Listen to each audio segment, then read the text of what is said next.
वाहिद साहब, सभी लोग का मैं हार्दिक स्वागत करता हूं और अल्प सूचना पर आप लोग यहाँ उपस्थित हुए, मैं आप लोगों को धन्यवाद देता हूं। जैसे मेरा राजद ने तो आपको कहानी बताया कि 3:30 बजे रात तक बोला कि आपको देना है, आपको देंगे, और सुबह 3:30 बजे दोपहर में दूसरे को दे दिया। उस कहानी को जब के क्या करेंगे, जिसने जैसा किया है वो अपना वैसा उसको फल मिलेगा। तो हमें संजय जी ने मुझको कहा उनसे कि आप जन अधिकार से पार्टी से आप लड़ जाइए। जन अधिकार पार्टी हम लोग की विचारधारा से मिलती है और जिस तरह से मैं सेवा करने का लालसा रखता हूं, उसी तरह से पप्पू यादव जी भी क्षेत्र की जनता और बिहार की जनता का सेवा कर रहे हैं। उन्हीं के विचारधारा के अनुकूल मैंने भी कहा कि ठीक है, आप बात करिए, अगर वो कहेंगे तो हम लड़ेंगे, लेकिन एक बार हम अपनी जनता से पूछ लेंगे जनता हमको क्या करे। तो कुछ लोग कह रहे थे निर्दलीय, कुछ लोग कह रहे थे किसी पार्टी से लड़िए, RLSP के भी लोग कह रहे थे लड़िए, और भी कई लोग कह रहे थे। तो मुझे लगा कि ये विचारधारा हमसे मिलती जुलती है और लगभग हम इसी तरह के संगठन से जुड़े भी रहे हैं, तो मेरे लिए अच्छा रहेगा। तो हमने लोगों से मीटिंग बुला करके राय लिया और लोगों ने यही हमको निर्णय दिया। फिर मैं गया, पप्पू जी ने मुझे सिंबल दिया और जिम्मेदारी भी दी कि भाई कोसी कमिश्नरी राजनीतिक रूप से बहुत पिछड़ा है और जो वहाँ से प्रोडक्ट होते हैं या जो वहाँ से प्रोजेक्ट होते हैं नेता, उनको सबोटेज किया जाता है, उनको दबाया जाता है। इसलिए हम आपसे आग्रह करेंगे कि आप हैं, उधर प्रभास जी हैं, बाकी ये अब्दुल सलाम साहब हैं, जीबू जी हैं, हरिहर बाबू हैं, सब मिलकर के अच्छे लीडर को आगे बढ़ाने का काम करिए। हम धन्यवाद देते हैं उनको, उन्होंने मुझको अपने पार्टी से उम्मीदवार बनाया और इस परिस्थिति में बनाया। तो जो राजद के प्रत्याशी हैं, उनके पिताश्री ने उनकी पत्नी के माध्यम से मेरा टिकट वहां भी रोकने का अथक प्रयास किया, कोई कसर नहीं छोड़ा। उनके पिताजी ने मुझको रास्ते में फोन भी किया, तो मैंने कहा कि भाई कांग्रेस रहे तो आप ही रहो, लोजपा रहे तो आप ही रहो, और राजद रहे तो आप ही रहो, तो बाकी लोग क्या घास काटेगा। और जब तुम लोजपा में थे तो मैंने कहा गया कि हमको टिकट दे दीजिए इसको काट करके, जबकि टिकट पिछली बार जब कट रहा था तो आपके लोगों ने मुझको कहा कि आप टिकट लीजिए, मिल जाएगा। हमने कहा नहीं जाएंगे, वहाँ है ही अपना। तो आपको भी इसी तरह की सोच रखना चाहिए। हम नहीं किया तो हम चिंता इसकी नहीं करते हैं। रिजल्ट तो अल्लाह के हाथ में है और बाकी मतदाता के हाथ में, उसके बीच मैं नहीं जानता हूँ। जब मैं 11 महीने पहले आप लोग के आशीर्वाद से विधायक बना, तो विधायक बनने के साथ अगर कहानी सुनाएंगे तो 2 दिन लग जाएगा। मैंने एक दिन घर में आराम करना हराम समझ लिया। मैंने सोचा कि जनता ने जिस उम्मीद से अपना सेवक चुना है सेवा करने के लिए, न कि मेवा खाने के लिए, मैंने उस हिसाब से अपना काम करने का प्रयास किया। अब सही काम हुआ, अच्छा काम हुआ, बुरा काम हुआ, इसका फैसला तो आप लोग देंगे। मुझे एक मुखिया ने फोन करके कहा कि भाई यादव के गांव में कभी विधायक फंड का बोर्ड नहीं लगा था, आप तो 11 महीना में ही आपने हर जगह बोर्ड लगवा दिया। ये अभी उटेसरा के रहने वाले, इनसे पूछिए, लगभग आधा करोड़ का इनके पंचायत में काम। कई एमएलए, कई एमपी ने वादा किया, एक पोखर है जहां पर शादी ब्याह भी होता है उस मंदिर में, और बारातियों को ठहरने के लिए या बारिश वारिश में सब परेशानी होती है, तो लोगों ने कहा कि यहाँ एक विवाह भवन बना दीजिए। हमका उसमें बहुत पैसा लगेगा, सामुदायिक भवन मैंने दे दिया, बन रहा। यहाँ स्कूल +2 नहीं हुआ था। जो स्कूल ने मुझे कभी, स्कूल के क्षेत्र के लोगों ने कभी मुझे वोट नहीं दिया, चकमारो है, सड्डिया है, मैसी है, और जिन लोगों को वोट दिया वो राज कर रहे हैं 30 साल से, उन्होंने उसको +2 भी नहीं कराया। मैंने उसको भी +2 कराया और सारे स्कूल की पढ़ाई +2 की शुरू करा दी। सारे स्कूल की पढ़ाई +2 की शुरू करा दी। अभी कहा पुनपुन जी ने हॉस्पिटल तो नहीं दिया। पुनपुन जी, क्योंकि मैं कुछ था नहीं, अगर मैं बोलूंगा तो लोग कहेगा कि झूठा। शकुनी चौधरी जी अभी जिंदा है, वो स्वास्थ्य मंत्री थे और मैं उनके पास रोजाना बैठता था। ये हॉस्पिटल भी जफर आलम की देन। जब लेकर के उनका पीएस आया तो उन्होंने मुझसे चर्चा किया। मैंने कहा कि सर मेरा भी एक जोड़ दीजिए। मुझे लगता था कि 2005 में मुझे टिकट मिलेगा तो जनता मुझे एमएलए बना देगी, मैं शिलान्यास करूंगा। इसी उम्मीद से मैंने उसको करवाया। दुर्भाग्य ये रहा कि मुझे पार्टी ने टिकट भी नहीं दिया, बेटिकट कर दिया उस बार भी। तो उस बार चलिए एमएलए नहीं थे, बेटिकट कर दिया तो चलो गठबंधन में चला गया। उसके बाद शिलान्यास हुआ तो उसमें हम भी थे। वो हॉस्पिटल बनाने का सबसे ज्यादा श्रेय जफर आलम को। आप देखे होंगे सिमरी बख्तियारपुर रानीहाट से बख्तियारपुर उच्च विद्यालय जाने का कोई रास्ता नहीं था। 2014 में जब सम्राट चौधरी नगर विकास मंत्री होते थे तो मैंने 2 रोड करवाया, 3 करोड़ 28 लाख। रानी बाग से उच्च विद्यालय सिमरी बख्तियारपुर और स्टेशन चौक से प्रखंड कार्यालय सिमरी बख्तियारपुर, जहां एक मोटरसाइकिल नहीं निकल सकती थी, अब वहां 40 फीट रोड और नाला बनेगा। और 6 साल पहले उसका पैसा आकर के रखा रहा। ये लोग उसको नहीं करवाते थे। कई मीटिंग में भी मैंने आवाज उठाया कि भाई मेरा आपसे राजनीतिक विरोध हो सकता है, इन बख्तियारपुर की जनता का क्या है जो इस सड़क को रोके हुए हैं। हम ही थोड़े चलेंगे, सब लोग चलेगा। नहीं होने दिया। संजोग हुआ कि जब एमएलए हुआ तो उसको स्वीकृत करा करके, और मैं स्वीकृत तो हो चुका था, ये जो टेक्निकल इंजीनियरिंग वाला होता है टेंडर वाला, उसको फाइनल करा करके शिलान्यास 19 तारीख को हो और मेरे ही रिजीम में तो वो रोड बन रही है। और भी जो हो, सभी स्कूल को चारदीवारी करवाने का काम किया, मैंने हॉस्पिटल को दुरुस्त करने का काम किया। मैंने वो जो क्या बोलते हैं आशा, उसको 10 महीने पर 12 महीने पर पैसा मिलता है, 50% वो जो है बीसीएम ऑपरेटर काट लेता था। यहाँ से लेकर के महसी तक मैंने दुरुस्त किया। कोरोना वायरस में जो पुलिस पदाधिकारी नाजायज ढंग से लोगों को पिटाई करता था, पैसे वसूलता था, दरोगा को औकात में ला करके मैंने इसको बंद कराने का काम किया। कोरोना में रात दिन घूमता रहा। जो हमारे मजदूर बिहार के बाहर के आते थे, उसके सेंटर पर पहुंच करके जो कमी होती थी प्रशासन से या अपने स्तर से, उसको पूरा करने का काम किया। और देश के पूरे कोने कोने में सुबह 7 बजे से लेकर के 11:30 बजे रात तक मुझको लोग फोन करते थे। कोई आकर के बंगाल से बांका में फंस गया, वो कलेक्टर से बात करके 250 मजदूर को वापस करवाने का काम किया। कोई छत्तीसगढ़ में था, कोई सूरत में था, कोई बम्बई में था, कोई क्या नाम है इलाहाबाद में था, कोई सोनभद्र में था, दिल्ली का तो मत पूछिए। उसको मैंने मदद करने का काम किया खुद अपने स्तर से। यहाँ से भी मैंने पैसा भेजा।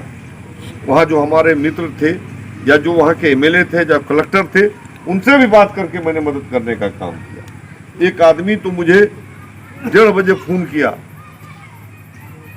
बड़ा इससे, अरे किसको आप मेरा फोन नंबर दे दिए हैं? हम परेशान हो गए, हम घबराए, ये सब कुछ तो नहीं हो गया बेचारे के साथ। बोले क्या हुआ भाई? हम उठ के बैठ गए। बोले कि क्या हुआ?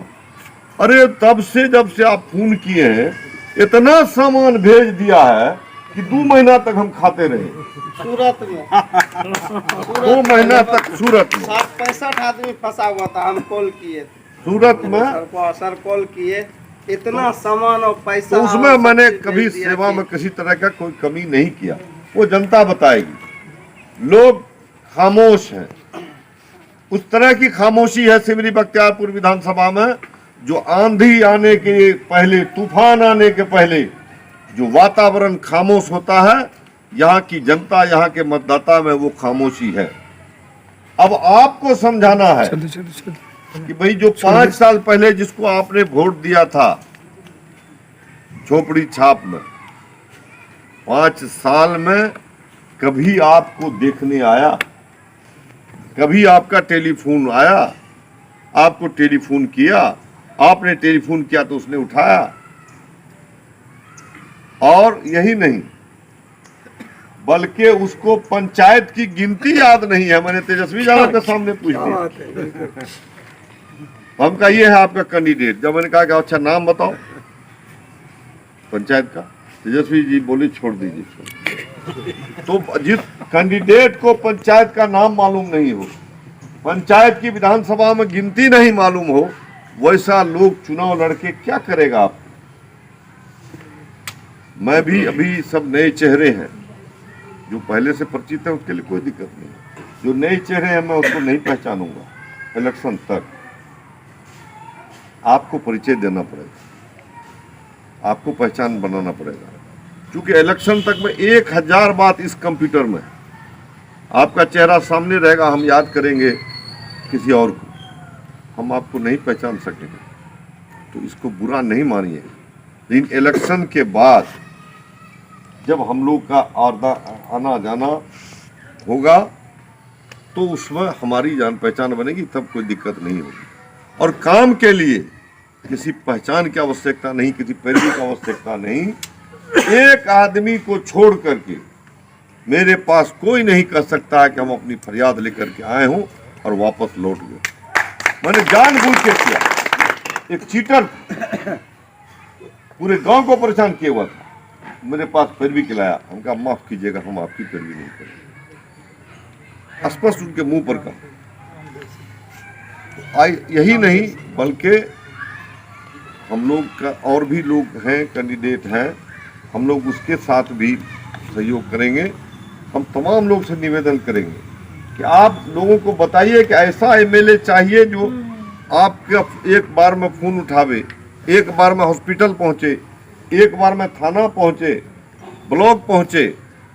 और अभी तो थोड़ा मैं 1 साल का लिहाज करके मैं चल रहा था, वरना संजय जी यहाँ हैं, उस वक्त लालू जी ने भेज दिया था वीडियो को, सलाम साहब को भी जानकारी होगी, उसको चार्ज नहीं लेने दिया मैंने सिमरी बख्तियारपुर, और वापस लौटना पड़ा।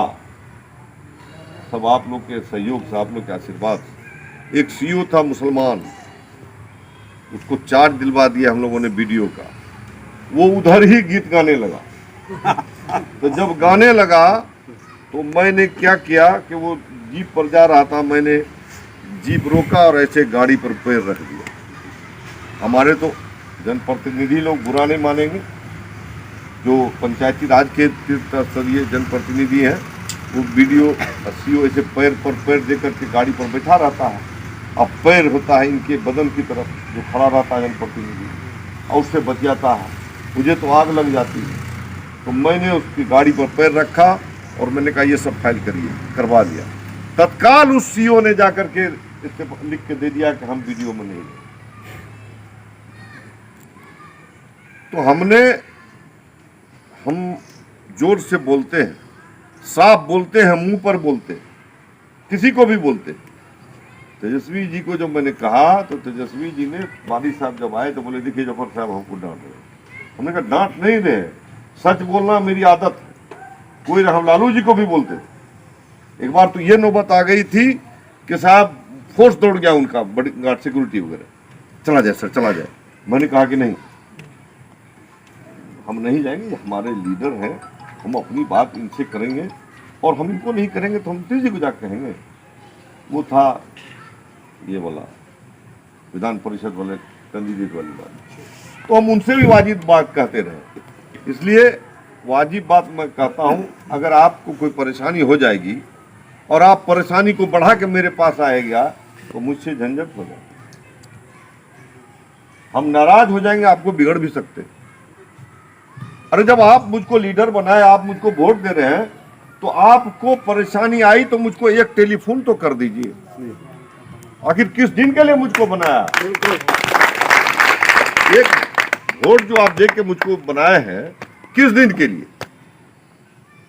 तो मैं उनको, ताकि अब होता क्या है, काम खराब हो जाने के बाद बहुत मेहनत से उसको सफाई करना पड़ता है, तो उसको मुझे तकलीफ होती है। तो मैं आप लोगों से कहूँगा कि चुनाव में लगिए, मजबूती से लगिए, चुनाव में आप जीतिएगा। आप लोगों को बताइए कि इतने कार्यकाल में जफर आलम ने क्या किया। तो शर्मा जाति के लोग उपेक्षित थे, और बताया ना अभी पोखर पर इनके गांव का वादा करके आता था, कोई नहीं बनाया। उसी तरह से महादेव मंठ में शर्मा टोला है, बड़ी आबादी, उसको भी चबूतरा का रोज भगवती स्थान में हर नेता ने किया। 2-3 नेता के साथ तो मैं भी था, उन्होंने भी वादा किया। तो मैं चुनाव जब लड़ने लगा तो वो चबूतरा मेरे दिमाग में घूमने लगा। और एक चबूतरा महादलित है, मुसहरी है, सकरा में, उसको मैंने कहा था जिला परिषद में हम जीतेंगे तो आपको बताएंगे। पहला मेरा रिकमेंडेशन महादेव मंठ शर्मा टोला में चबूतरा और सकरा मुसहरी में चबूतरा को मैंने अनुशंसा किया। 9 जगह मैंने शर्मा टोला में चबूतरा देने का काम किया, राम टोला में देने का काम किया, और जनरल भी लोगों को देने का काम किया। सभी स्कूल को, जो हाई स्कूल हुए थे, मैक्सिमम को मैंने चारदीवारी से घरवाने का काम किया। जब मैं जाता था तो बच्चियां कहती थी कि हम सुरक्षित नहीं। जब वो सुरक्षित नहीं है तो पढ़ाई क्या करेंगे?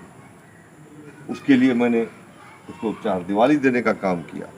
सभी स्कूल को बेंच डेस्क की कमी थी, सरकार देने में अक्षम हो गई, तो मैंने सभी मिडिल स्कूल और उच्च विद्यालय को बेंच डेस्क देने का काम किया। जो भी मुझसे बन सका इस 11 महीने में मैंने किया, ताकि मेरी उपस्थिति सभी पंचायत में, सभी स्कूल के माध्यम से भी हो जाए, ताकि लोगों को लगे कि हमारी उपेक्षा नहीं हुई।